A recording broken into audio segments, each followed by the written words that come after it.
Well guys, here we've got Asobo's first new aircraft for Microsoft Flight Simulator. Asobo have released their top Rudder 103 Solo for the sim, a fantastic payware ultralight. Join me today as I run through the pros and cons and give you a comprehensive review of this aircraft. Let's get right into it. So recently, if you didn't know, the Asobo team announced this aircraft on a development livestream, but is it worth it? Now the top Rudder 103 Solo is called the ultralight aircraft like no other. Of course, it's got a super lightweight design, and that offers pilots the ability to take off and land almost anywhere in the world. I have to say, its short takeoff and landing performance is amazing. A few meters of runway and in the right conditions you can get up in the air. It is insane. You're already getting a good look at the detail on the outside and the external models so far, and I have to say it looks pretty good. Now this comes in at a price of $9.99, which is around £8.63 or around €9. So in that case, it's pretty inexpensive. I've taken this aircraft on a bunch of flights already all around the world to really get a nice feel for the aircraft. And yes, it's certainly met my standards by far. Of course, you get a collection of liveries, I think about 6-7. Most of them are plain colours, but hey, they look nice. The texturing is Asobo quality, certainly reminds you of the default aircraft, with great reflections from afar or up this close. It really does look quite good. Certainly not blowing anything out of the water, but I don't think it was designed to do.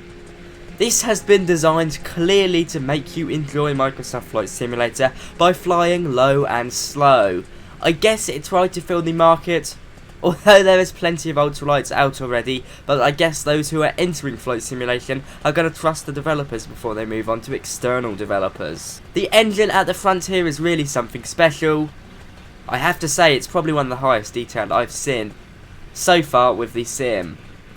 I mean, it just looks fantastic. You of course get your pilots here, and you can see the cockpit now. Let's go take a look. So as you can see, the cockpit is pretty standard. I mean, it looks really good. There's nothing overly special here.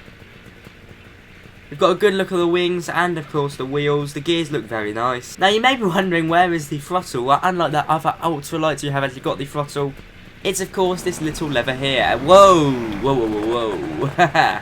You guys see what I mean? This aircraft is so picky with speed. It's fantastic. I'm now unaligned. Let's sort that out. That'll do me. But you do get a good feel for the engine sounds and how the engine reacts as well. Now looking at the instrument panel, it is very basic. We've got a single button starter, so no magnetos here. Of course, you've got a small display up here which displays things like RPM, which is very handy, temperature, and I think barometer as well, if I can remember how to get it. And I imagine there's a clock somewhere in there, or at least there should be. On the left, you've got the airspeed indicator, basic. You're in the red if you're going up to 100 knots or 100 miles per hour. I mean, 100 miles per hour isn't overly quick, especially on a plane. So you know this aircraft is a low and slow machine. You've also got two test buttons here, don't really know what they do. And of course, you've also got your RPM over here. Also shows you your exhaust temperature. Let's get up in the air now, and then I'll show some footage of my flights earlier. It is a blast. Okay, so here we are. You may have noticed I've reset. That is because the live weather here at St Helena was like 30 knot winds, and this aircraft was just going insane, and rightfully so. It's basically made out of cardboard at this point. But anyway, let's get up in the sky now.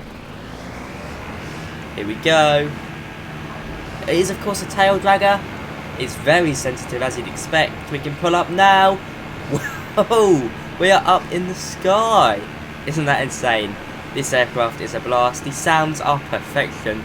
Well, of course, recorded from the real aircraft, if you didn't notice. It takes some getting used to, this plane, because it is so light. In fact, we could probably go and land on the other side of this rather short runway. There we go, we've cut power now. Here we go, coming down. I mean, it is such fun. It really is a blast. You can easily cruise at like 30-40 knots in this if you really want to. Perfect for sightseeing. And it is of course a tail dragger, so you've got that slightly awkward landing, but there we go, let's get the tail on the ground. And there we go, we're landed already. Not the best landing by any means, but it's a fun little aircraft.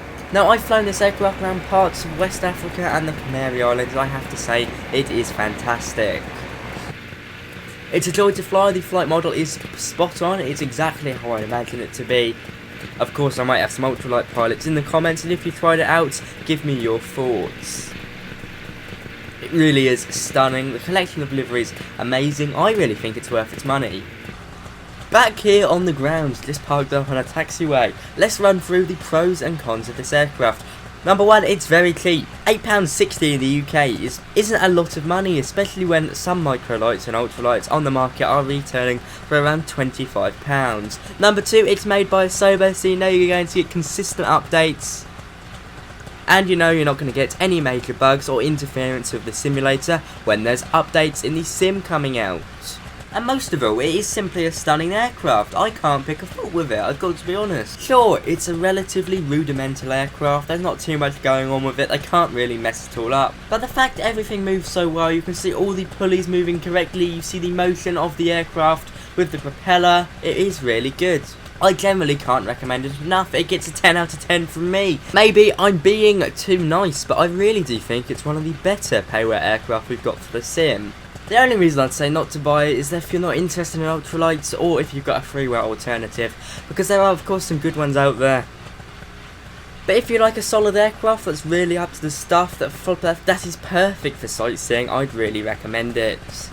If you want to download this aircraft, it's available on the marketplace right now. What you need to do is click, normally it'll go through Steam credits or whatever, click buy. It's very seamless, that's the great thing about the marketplace.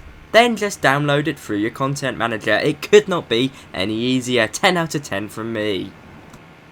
I mean, it can take off anywhere. I know we shouldn't be taking off from the side of the taxiway, but just to show, this aircraft is literally insane. Its short takeoff and landing performance, incredible. I cannot recommend it enough. Anyway, I'm going to wrap up the video here, guys. If you enjoyed, be sure to like, comment and subscribe. Thank you to all my first class and business class channel members. My first class channel members get a shout out on the screen now.